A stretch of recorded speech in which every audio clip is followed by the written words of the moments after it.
بسم اللہ الرحمن الرحیم۔ السلام علیکم دوستو، آج کے ویڈیو میں ہم آپ کو گھوڑے کے بارے میں کچھ ایسی حیران کر دینے والی باتیں بتائیں گے جو اس سے پہلے شاید ہی آپ نے سنے ہوں گے۔ اس ویڈیو میں ہم آپ کو بتائیں گے کہ اللہ تعالیٰ نے قرآن پاک میں گھوڑے کی قسم کیوں کھائی ہے، اور حضور اکرم صلی اللہ تعالیٰ علیہ وسلم گھوڑے کے ماتھے پر ہاتھ پھیرتے ہوئے کیا بتاتے تھے، اور سب سے پہلے وہ کون سے پیغمبر تھے جنہوں نے اس پر سواری کی، اور جنت کے اندر کن جنتی لوگوں کو گھوڑے دیے جائیں گے، اور گھوڑے کو اللہ تعالیٰ نے کس طرح پیدا کیا، اور جب اللہ تعالیٰ نے حضرت آدم علیہ السلام کو سارے جانور دکھائے تو حضرت آدم علیہ السلام نے گھوڑے کو ہی کیوں چنا، اور حضرت سلیمان علیہ السلام ان گھوڑوں سے کیوں محبت کیا کرتے تھے۔ میرے دوستو، ان ساری باتوں کو جاننے کے لیے ہماری اس ویڈیو کو آخر تک ضرور دیکھیے گا۔ دوستو، گھوڑے کو عربی میں الخیل کہتے ہیں۔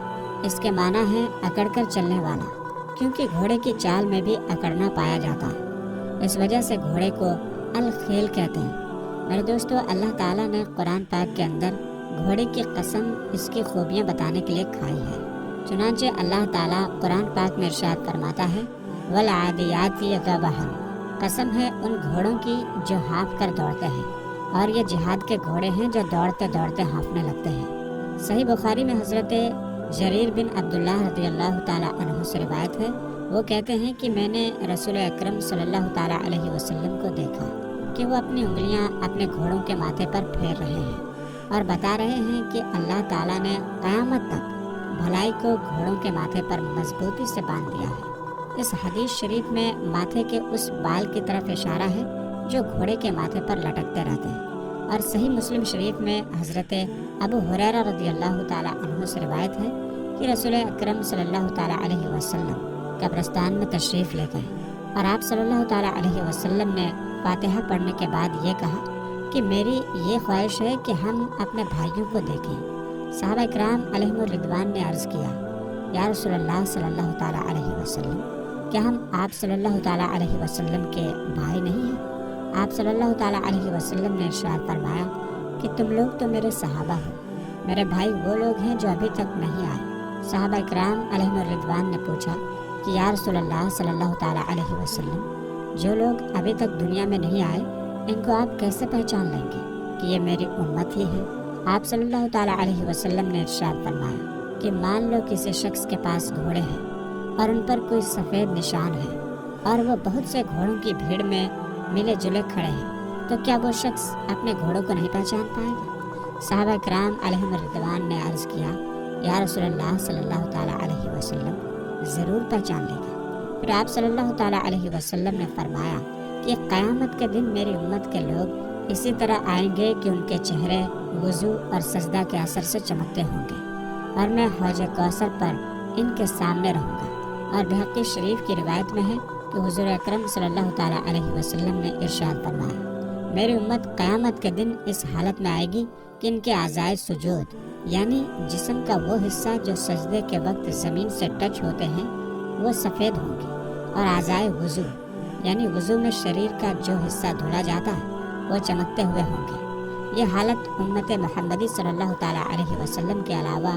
اور کسی امت کی نہیں ہوگی۔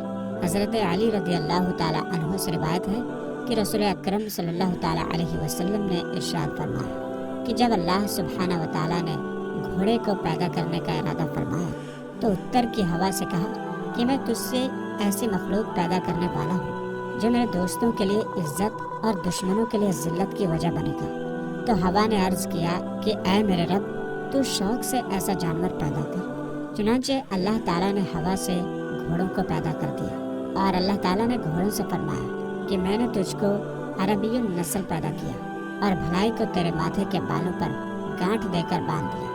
تیری پیٹھ پر مال غنیمت لاد کر ایک جگہ سے دوسری جگہ لے جائے جائیں گے۔ تیری روزی کا مالک میں خود ہوں گا اور تیری مدد کروں گا۔ تیرے مالک کو تیری ضرورت اپنے کاموں کے لیے اور دشمنوں سے لڑائی کے لیے ہوا کرے گی، اور میں بہت جلد تیری پیٹھ پر اپنے نیک بندوں کو سوار کروں گا۔ پھر آپ صلی اللہ تعالیٰ علیہ وسلم نے ارشاد فرمایا کہ جو بندہ اللہ تعالیٰ کا ذکر و اذکار کرتا ہے تو فرشتہ ان کو سن کر انہی الفاظ میں اس کا جواب دیتا ہے۔ آپ صلی اللہ تعالیٰ علیہ وسلم نے یہ بھی ارشاد فرمایا کہ جب فرشتوں کو معلوم ہوا کہ اللہ تعالیٰ نے گھوڑا پیدا کیا ہے تو انہوں نے اللہ تعالیٰ کی بارگاہ میں عرض کیا کہ اے ہمارے رب، ہم تیرے فرشتے تیری حمد و ثنا کرتے رہتے ہیں، ہمارے لیے بھی تیرا کچھ انعام ہے۔ فرشتوں کی باتیں سن کر اللہ تعالیٰ نے ان کے لیے ایسے گھوڑے پیدا کر دیے جن کی گردنیں اونٹوں کی گردنوں کی طرح تھیں۔ ان کے ذریعے سے اللہ تعالیٰ اپنے پیغمبروں میں سے جس کی چاہے گا مدد کرے گا۔ آپ صلی اللہ تعالیٰ علیہ وسلم نے ارشاد فرمایا کہ جب گھوڑے دنیا میں آباد ہو گئے تو اللہ تعالیٰ نے اس سے فرمایا کہ میں تیری ہنہناہٹ سے کافروں کو ذلیل کروں گا اور تیری اس آواز سے ان کے اوپر ڈر پیدا کر دوں گا۔ آپ صلی اللہ تعالیٰ علیہ وسلم نے ارشاد فرمایا کہ جب اللہ تعالیٰ نے اپنے سبھی 4 پیر کے جانوروں کو حضرت آدم علیہ السلام کے سامنے پیش کیا تو ان سے کہا کہ میری ان مخلوق میں سے جس کو چاہو پسند کر لو۔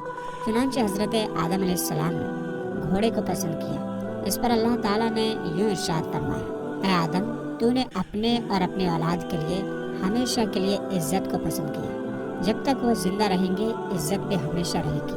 اور کتاب شفاء الصدور میں حضرت مولا علی رضی اللہ تعالیٰ عنہ سے روایت ہے کہ نبی کریم صلی اللہ تعالیٰ علیہ وسلم نے ارشاد فرمایا کہ جنت میں ایک درخت ہے جس کے اوپر کے حصے سے گھوڑے نکلتے ہیں اور نیچے کے حصے سے بھی، اور ان گھوڑوں کے لگام یاقوت کے ہوں گے، نہ وہ پاخانہ کریں گے نہ پیشاب، اور ان کے بازو ہوں گے اور ان کے قدم وہاں تک بڑھیں گے جہاں تک ان کی نگاہ جائے گی۔ جنتی ان پر سوار ہو کر جہاں چاہیں گے اڑتے پھریں گے۔ ان کو اڑتا دیکھ کر ان کے نچلے درجے کے لوگ کہیں گے، اے ہمارے رب، تیرے ان بندوں کو یہ انعام کس وجہ سے ملا؟ اللہ تعالیٰ ارشاد فرمائے گا کہ یہ لوگ راتوں کو جاگ کر میری عبادت کرتے تھے اور تم لوگ سوتے رہتے تھے، یعنی کہ نماز تہجد ادا کرتے تھے، اور یہ لوگ دن میں روزے سے ہوتے اور تم کھانا کھایا کرتے تھے، یہ خرچ کرتے تھے اور تم کنجوسی کیا کرتے تھے، یہ لوگ میرے لیے جنگ لڑا کرتے تھے اور تم بزدلی کیا کرتے تھے، تو وہ لوگ مان لیں گے اور اس طرح وہ لوگ اپنی قسمت پر راضی ہو جائیں گے اور ان کی آنکھیں ٹھنڈی ہو جائیں گی۔ میرے دوستو، آئیے اب بات کرتے ہیں کہ سب سے پہلے وہ کون سے پیغمبر تھے جنہوں نے گھوڑے پر سواری کی۔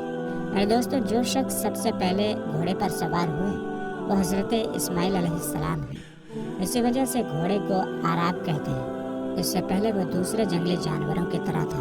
چنانچہ جس وقت اللہ تعالیٰ نے حضرت ابراہیم علیہ السلام اور حضرت اسماعیل علیہ السلام کو خانہ کعبہ کی بنیادیں اٹھانے کا حکم دیا تو یہ بھی فرمایا کہ میں تم کو ایک ایسا خزانہ دوں گا جس کو میں نے خاص تمہارے لیے ہی رکھا ہے۔ اس کے بعد اللہ تعالیٰ نے حضرت اسماعیل علیہ السلام کو حضرت جبرائیل علیہ السلام کے ذریعے حکم بھیجا کہ باہر جاؤ اور اس خزانے کو حاصل کرنے کے لیے دعا مانگو۔ چنانچہ آپ علیہ السلام کو دعا کے الفاظ بھی نہیں معلوم تھے اور آپ یہ بھی نہیں جانتے تھے کہ کیا مانگنا ہے۔ چنانچہ آپ علیہ السلام کو اللہ تعالیٰ کی طرف سے دعا کا الہام ہوا، یعنی دل میں خیال آیا۔ جب آپ علیہ السلام دعا مانگ چکے تو سرزمین عرب کے جتنے جنگلی گھوڑے تھے وہ سب کے سب حضرت اسماعیل علیہ السلام کے پاس آ کر جمع ہو گئے اور سب نے آپ کی فرما برداری میں سر جھکا دیا۔ اسی وجہ سے رسول اکرم صلی اللہ تعالیٰ علیہ وسلم نے اپنے صحابہ سے فرمایا تھا کہ تم لوگ گھوڑے پر سوار ہوا کرو، کیونکہ یہ تمہارے باپ حضرت اسماعیل علیہ السلام کی وراثت ہے۔ نسائی شریف میں حضرت انس رضی اللہ تعالیٰ عنہ سے روایت ہے کہ نبی کریم صلی اللہ تعالیٰ علیہ وسلم نے ارشاد فرمایا کہ مجھے ازواج مطہرات کے بعد، یعنی اپنی تمام بیویوں کے بعد، گھوڑوں سے زیادہ کسی سے محبت نہیں۔ اور ایک روایت میں آتا ہے کہ حضور نبی کریم صلی اللہ تعالیٰ علیہ وسلم نے ارشاد فرمایا کہ کوئی گھوڑا ایسا نہیں ہے کہ جس کو ہر صبح اللہ تعالیٰ کی طرف سے یہ دعا مانگنے کی اجازت نہ دی جاتی ہو کہ اے اللہ، انسانوں میں سے جس کو تو نے میرا مالک بنایا ہے اس کے دل میں میری محبت سب سے زیادہ ڈال دے۔ حضور اکرم صلی اللہ تعالیٰ علیہ وسلم نے ارشاد فرمایا کہ گھوڑے کی 3 قسمیں ہیں۔ نمبر 1 وہ گھوڑا جو رحمان کے لیے ہو، نمبر 2 وہ جو انسان کے لیے ہو، نمبر 3 اور وہ جو شیطان کے لیے ہو۔ رحمان کے لیے وہ گھوڑا ہے جو اللہ تعالیٰ کے لیے جنگ کرنے کی غرض سے پالا جائے، اور انسان کے لیے وہ گھوڑا ہے جس سے وہ سفر کرے، اور شیطان کے لیے وہ گھوڑا ہے جس پر شرط لگا کر ریس لگائی جاتی ہے۔ اور ایک روایت میں آتا ہے کہ نبی کریم صلی اللہ تعالیٰ علیہ وسلم سے قرآن پاک کی اس آیت کے بارے میں پوچھا گیا کہ جن لوگوں کا اس میں ذکر ہے وہ کون ہے۔ ترجمہ: وہ لوگ جو اللہ تعالیٰ کے راستے میں دن رات میں چھپا کر اور کھلے عام خرچ کرتے ہیں، بس ان کے لیے ان کے رب کے پاس ان کا بدلہ ہے، نہ ان پر خوف ہوگا اور نہ وہ غمگین ہوں گے۔ چنانچہ اس آیت کے جواب میں آپ صلی اللہ تعالیٰ علیہ وسلم نے ارشاد فرمایا، یہ لوگ اصحاب خیل یعنی گھوڑے والے ہیں۔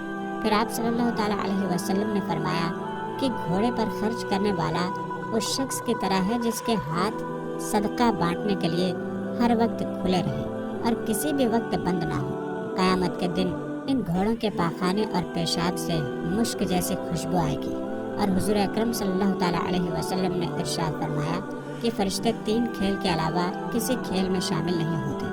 نمبر 1 تو مرد کا اپنی عورت سے کھیلنا، یعنی کہ اس کا دل بہلانے کے لیے اس سے ہنسی مذاق کرنا۔ دوسرا، گھوڑے دوڑانا، اور تیسرا، تیر بازی کرنا۔ اور گھوڑے دوڑانا شرط لگا کر نہیں ہونا چاہیے، بلکہ یوں ہی گھوڑے کو دوڑانا چاہیے۔ شرط لگا کر یا بازی لگا کر گھوڑے کو دوڑانا جائز نہیں ہے۔ حضرت ابو ایوب انصاری رضی اللہ تعالیٰ عنہ فرماتے ہیں کہ ایک اعرابی شخص حضور اکرم صلی اللہ تعالیٰ علیہ وسلم کی خدمت میں پہنچا اور کہنے لگا کہ مجھ کو گھوڑوں سے محبت ہے، تو کیا جنت میں بھی گھوڑے ہوں گے؟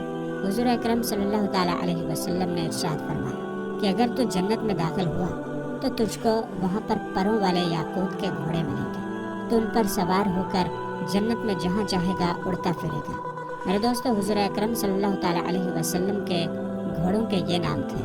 نمبر 1 سکوب۔ یہ نام آپ صلی اللہ تعالیٰ علیہ وسلم نے اس وجہ سے رکھا تھا کہ وہ گھوڑا پانی کے دھار کی طرح تیز چلتا تھا، اور آپ صلی اللہ تعالیٰ علیہ وسلم کے ایک گھوڑے کا نام مرتجس تھا، اور یہ نام اس کی اچھی آواز ہونے کی وجہ سے تھا۔ اور نمبر 3 آپ صلی اللہ تعالیٰ علیہ وسلم کے ایک گھوڑے کا نام لحیف تھا۔ لحیف کے معنی لپیٹنے اور ڈھانکنے کے آتے ہیں، چنانچہ یہ گھوڑا اپنی تیزی کے سب راستے کو لپیٹتا تھا، اسی وجہ سے اس کا نام لحیف رکھا گیا۔ نمبر 4 آپ صلی اللہ تعالیٰ علیہ وسلم کے ایک گھوڑے کا نام لزاز تھا۔ نمبر 5 ایک کا نام سبحہ تھا۔ نمبر 6 اسی طرح ایک گھوڑے کا نام ضرب تھا۔ نمبر 7 آپ صلی اللہ تعالیٰ علیہ وسلم کے ایک گھوڑے کا نام ورد تھا۔ اس گھوڑے کو آپ صلی اللہ تعالیٰ علیہ وسلم نے حضرت عمر بن خطاب رضی اللہ تعالیٰ عنہ کو تحفے میں دیا تھا، اور اس گھوڑے پر حضرت عمر رضی اللہ تعالیٰ عنہ جنگ کے وقت سوار ہوا کرتے تھے، اور یہ وہ گھوڑا تھا جو بہت سستے داموں میں بکتا ہوا ملا تھا۔ میرے دوستو، اسی طرح حضرت سلیمان علیہ السلام کو گھوڑوں سے بہت محبت تھی، چنانچہ ایک دن آپ علیہ السلام نے گھوڑوں کی دوڑ لگائی، اور آپ علیہ السلام ان گھوڑوں کی دوڑ میں مشغول ہو گئے، یہاں تک کہ نماز عصر کا وقت جاتا رہا اور سورج ڈوب گیا۔ جب آپ علیہ السلام کو بعد میں اس چیز کا پتہ چلا تو آپ علیہ السلام کو بہت افسوس ہوا، اور آپ علیہ السلام نے اللہ تعالیٰ کے حضور توبہ اور استغفار کیا۔ پھر اس کے بعد آپ علیہ السلام نے یہ حکم ارشاد فرمایا کہ میرے پاس گھوڑوں کو لایا جائے، چنانچہ تمام گھوڑوں کو آپ علیہ السلام کے بارگاہ میں حاضر کیا گیا۔ آپ علیہ السلام نے ان کی پیٹھ پر ہاتھ پھیرتے ہوئے ان کو ہمیشہ ہمیشہ کے لیے اللہ تعالیٰ کی رضا کے لیے آزاد کر دیا۔ چنانچہ آپ علیہ السلام کے اس عمل سے خوش ہو کر اللہ تعالیٰ نے ہوا کو آپ علیہ السلام کے وش میں کر دیا۔ پھر آپ علیہ السلام اپنے تخت پر سوار ہو کر ہوا میں سیر کیا کرتے تھے، اور جہاں پر آپ علیہ السلام کو جانا ہوا کرتا تھا وہ ہوا بہت تیزی کے ساتھ آپ علیہ السلام کو وہاں پر پہنچا دیا کرتی تھی۔ اور اسی واقعے کے بارے میں حضور اکرم صلی اللہ تعالیٰ علیہ وسلم ارشاد فرماتے ہیں کہ جو کوئی شخص اللہ تعالیٰ کی رضا کے لیے کسی چیز کو ترک کر دیتا ہے تو اللہ تعالیٰ اس سے بڑھ کر اور بہتر چیز اس شخص کو عطا فرما دیتا ہے۔ میرے دوستو، گھوڑے کا شرعی حکم یہ ہے کہ گھوڑے کو کھانا مکروہ ہے، کیونکہ یہ ایک جنگی ہتھیار ہے، اسی وجہ سے گھوڑے کو کھانا مکروہ قرار دیا گیا ہے۔ اللہ تعالیٰ سے دعا ہے کہ اللہ تعالیٰ ہمیں ہر جاندار کے ساتھ محبت کرنے اور اس پر رحم کرنے کی توفیق عطا فرمائے، اور ہمیں ہر وقت جہاد کے لیے تیار رہنے کی توفیق عطا فرمائے۔ آمین یا رب العالمین۔